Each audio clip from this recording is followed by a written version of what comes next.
Hey, this is Tracks with Miss Marcie, and I am in Owen Sound, a traveling podcast for music, and it's a grassroots music podcast, which is a lot of fun. And I'm in Owen Sound hanging out with the Honeyrunners. Hello. Yeah, they are from Toronto, and they're playing here tonight, which is really exciting. And so I'm here going to do a little interview with you guys. Yeah, thanks for having us. Yeah, no, thanks for letting me crash your Crash sound our check. rooftop. Yeah, yeah, the rooftop here is Yeah. beautiful.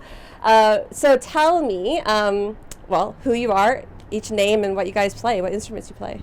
Well, my name is Guillermo, and I play bass and sing and some background vocals. Yeah. I'm Dan Dwoskin. I do vocals and keyboards. My name's Louis Spring, and I play drums, percussion, and sing some backgrounds. My name's Haig. I play guitar and I sing backups. All right. Hi, guys. Hello. Hi. Hi. And we're the Honeyrunners. Yes. Honeyrunners. So From you, and you're all from Toronto then? For the most part, where we kind of all come from different places. We all come from different places. That's Yeah. true. Yeah. Where did you grow up? Toronto. I'm from a suburb of Toronto called Scarborough. Oh, never mind. Scarborough. He's I'm from Ottawa. I'm from Peru. There you go. Yes. So you're the furthest, Guillermo yeah. is the, not ugly duckling. Black swan? Black sheep? Sure, black sheep. Oh, that's the one. Sure. Yeah. All right. So how did you guys start your band? How did you form it? What was the origin of it? This band's gone through so many incarnations of players throughout the year. So there's been, in the last 7 years, it's kind of turnaround of players constantly. And we've had great people come through the band. And we've, like, the lineup we have now is incredible. Like, we got, it's a very long story. So I'm going to try to abridge it by saying that, we're lucky now with the guys that we have. These two are kind of the newest additions, and so they're the rookies that need to be hazed a little bit. Okay. Guillermo's been now about 3 years in, so he's a vet. Right. And I've kind of been the whole way through. Right. Just trying to steer it on the right track without derailing it. Yeah. Awesome. And it sounds like you're doing a great job. Thank you. Yeah. I hope so. I would say you are. So, interestingly enough, I would love to know the Honeyrunners, the name itself. How did you get that name? Well, I think that Dan might have the best answer for this, but Yes. it originally comes from a book that was written by Keith Richards. It's an autobiography where he talks about some poppy fields where you have, people running through them covered in honey, basically, and he was talking about a drug that was as good as basically, angels running through fields of poppy. But the idea of, being covered in honey and also running, that's sort of what gave birth to the name. That's The Honeyrunners. That's really cool. And so, who found that book, or what is This your guy. Yeah, you found it. I'm a genius. Well, Yeah.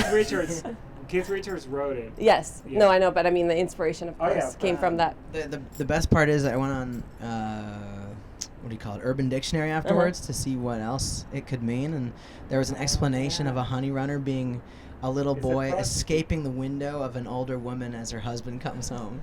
It's also a And prostitute. he's Honey is runner. it? Yeah, no, or pimp. Or Oh something yes, like that. right. Yeah, someone told Honey me runner. That sometime, that makes sense, I guess. That's interesting. I In a love poetic that. sense, a honey runner. It in the bigger picture, it just feels like with music and you're musicians and you're being tossed through all this it's like the field of music, and you come and you scrape it off, and you that's how you find music. It's kind of attaches itself to you. Yeah, it's absolutely. a weird way Yeah. to put it, but Right. that's So what it's it made me honey, and feel. then Yeah. I get that. And you run Sticky. with it. Yeah. you know? That's right. You run with your honey. I Exactly. love it. That's great. So, I was going to ask you guys if you could play your very first song, and now I know that the two of you are kind of new, and so I guess we could ask you, Dan. You've Yeah. been around for the longest. Maybe what song would you want to play for us?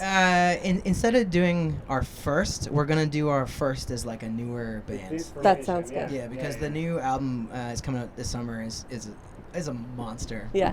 We're really happy with it. So we're gonna do one called Everything's on Fire. Excellent. All right. Well, let's get to it.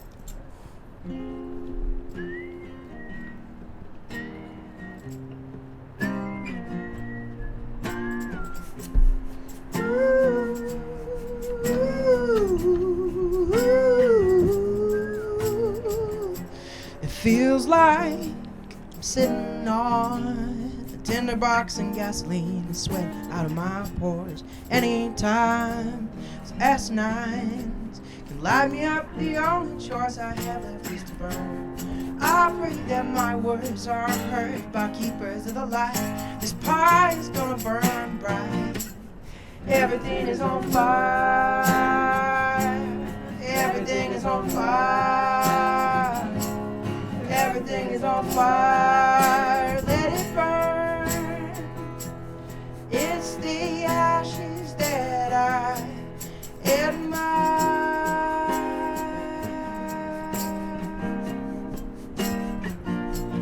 I gotta rise up like a phoenix. Gotta free this house 6 feet on the 6th Street tonight. I wise up, rebuild this body from the voice that kills my voice when I sing songs that bind all the good ones together. We can feel it goes deeper than just good and bad.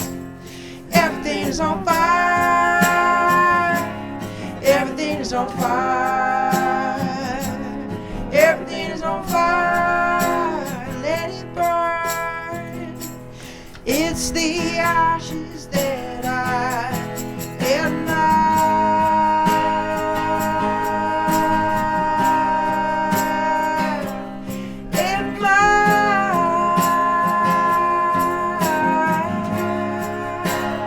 When did the darkness become poison? Don't you need it to see the stars? Everything is not okay. Everything is okay. Ooh, everything is not okay. Everything is okay. Everything is not okay. Everything is okay. Ooh, everything is not okay. Everything is okay. Everything is on fire. Everything is on fire. Everything is on fire. Let it burn. It's the ashes that I admire. The ashes that I admire. It's weird to go from interview to zero to like just, okay, now song. Yeah, right? Well, that was awesome, guys. you very I much. just love that. What was the song that, the name of that song again? Everything is on That's what I fire. kind of figured, but amazing. Yeah, it was like, it's deep, and for your first song, that's pretty good. Thank What you. to say? Yeah, yeah. So, in regards to that song and like your vibe, your music, what would you consider your genre to be? Like, I hate that word genre, but you know that. Yeah. No, it But makes guys, sense. Like, mhm. we're kind of classed as AAA on radio. Like, it's alternative, and a lot of the stuff that I can't speak for these guys, but a lot of stuff that I listen to is in that same genre. Like Nathaniel Rateliff or Right. Leon Bridges and Yeah. Mumford and Yeah. Alabama Shakes and Radiohead. It's all Yeah, weird yeah. alternatives. Yeah, if you want to, like, yeah, tell me what your influences are or what you're listening to. Right, yeah. I mean, I grew up from a punk kind of background. Uh-huh.